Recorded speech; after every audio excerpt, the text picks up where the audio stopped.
The life in the hereafter. What does the Quran say? Translation of Jahan Ifada by Jaz Rasul. Ghulam Ahmad, Parwez, 1969. 8. Azab, destruction and annihilation. As discussed in the previous chapter, according to the Quran, the results of human deeds manifest themselves in this life and will of a certainty manifest in the next life. As far as worldly life is concerned, man happens to be an animal, which means he considers himself secure within a collective life called society.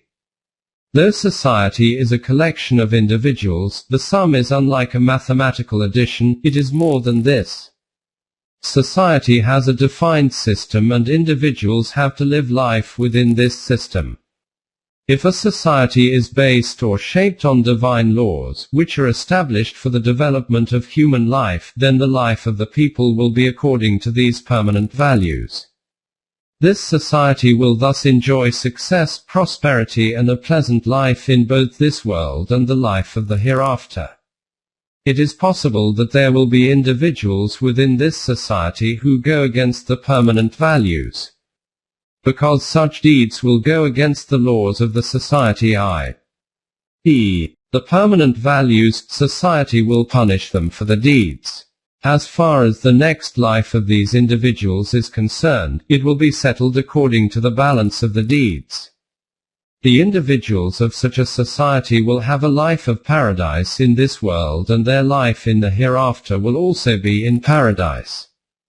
It is possible that due to some unexpected events, e.g., a natural disaster, they may have some trouble, but this loss or difficulty will not be termed as hell. The Quran has referred to such a state as, "So lose not heart, nor fall into despair, for you must gain mastery if you are mu'mineen." 3:139.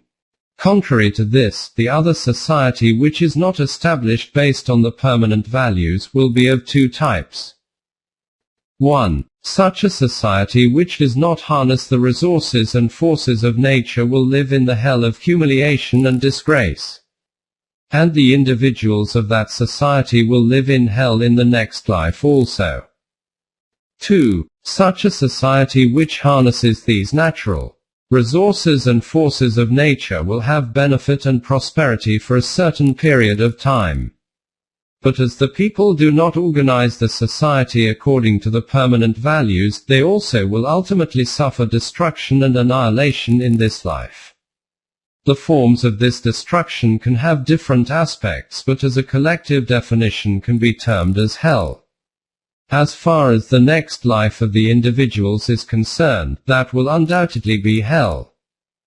In each of these two types of societies, there will be individuals who are against those societal values which are against the Quran and would wish and make efforts to establish a system within the domain of the permanent values. Obviously, if destruction comes to this society, these individuals will also suffer the consequences of this destruction regardless. Regarding them, the Quran has stated, "And fear, tumult or oppression, which affects not in particular only those of you who do wrong, and know that Allah is strict in punishment." 8:25. See also 76:7. Therefore, these kinds of people have to share in the destruction which comes to the society as a whole, but their future life will be of paradise, due to their righteous deeds tilting their overall balance of deeds. The Quran has used the term azab for this destruction, whether it is in this life or in the hereafter. Azab-e-alim, extremely painful destruction; azab-e-mahin, humiliating destruction; and azab al-hariq, destruction which burns everything connected to human life.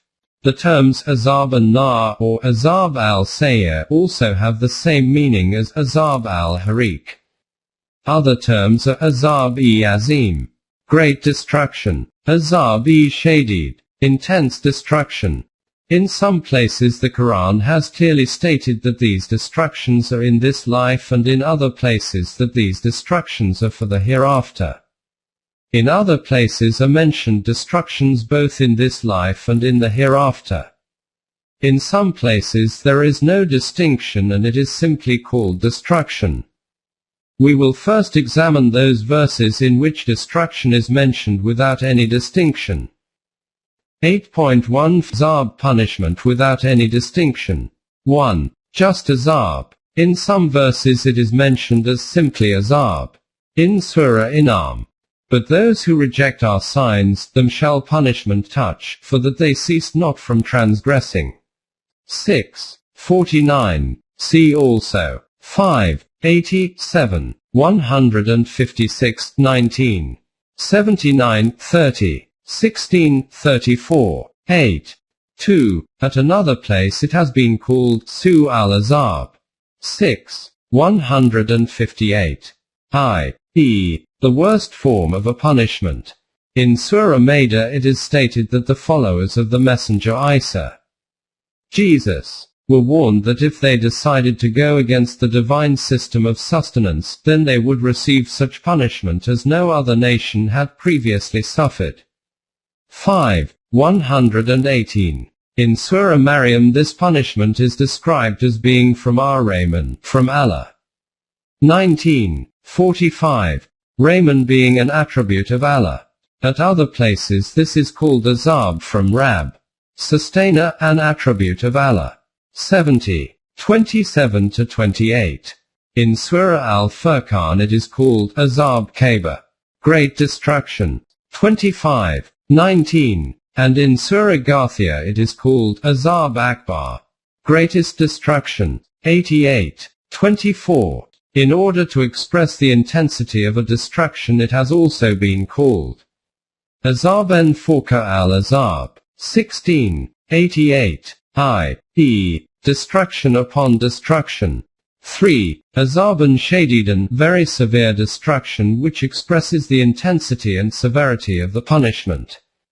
3:14. 2:2. 165:41. 27:58. 15. To express the same intensity, in some places it is called Azaban Galis. 31:24-41. 50. 4. Azaban Azim, great punishment. In Surah Al-Baqarah it is stated that those people who adopt such a mentality whereby they refuse to see, hear or understand, and without any reason wish to defy truth and reality, for them is a great punishment. 2:7. In Surah Al-Imran, the people who even after receiving the clear message of the revelation persist in creating sects and causing division among themselves, will receive great punishment. 3:105-3. 176. The people who after having accepted Iman then turn against it, for them too is a great punishment. 16:106. 5. Azaban Mahinan, humiliating and degrading punishment. In Surah Al-Baqarah this type of punishment is specified for those who do not accept Allah's guidance. 2:90. For those who refuse to accept the divine laws and oppose them, the consequence of their way of life is this type of punishment. 3:178-4. 102-4. 151-22. 57. Those people who ridicule the signs of Allah and do not take them seriously, for them is the same punishment. 31:6-45. 9. In Surah Mujadila a warning is given against those people who start a war against the Islamic system or government, that for them is a humiliating destruction. 58:5. 6. Azab al-Harik and Azab al-Sayyir, destruction of human life affecting the inner self. In Surah Al-Imran this is called punishment related to the human self. 3:181. At other places this is also called Azab al-Sayyir. 22:467. 5. The term Azab an-Nar has been mentioned so many times that this will require far more detailed explanation, e.g. 2. 126. This term has a similar meaning to azab al-Harik and azab al-Sayir. 7. Azab al-Alim, extremely painful punishment. This term also appears many times in the Quran. In the beginning of Surah Al-Baqarah the hypocrites are mentioned, and this punishment is predicted for them due to their behavior. In their hearts is a disease, and Allah has increased the disease, and grievous is the penalty they incur, because they are fools to themselves. 2:10. The trait of a hypocrite is that while a man remains in this state, then the intensity of this malady keeps increasing, and the life of such a person is lived in great agony and fear. In Surah Saba it is noted that people who run about trying to oppose the divine laws in order to defeat them, their end is this type of punishment which will dissipate their power, and there is a similar punishment for those who rebel against these laws. But those who strive against our signs, to frustrate them, for such will be a penalty, a punishment most painful. 34:5. See also 45:11.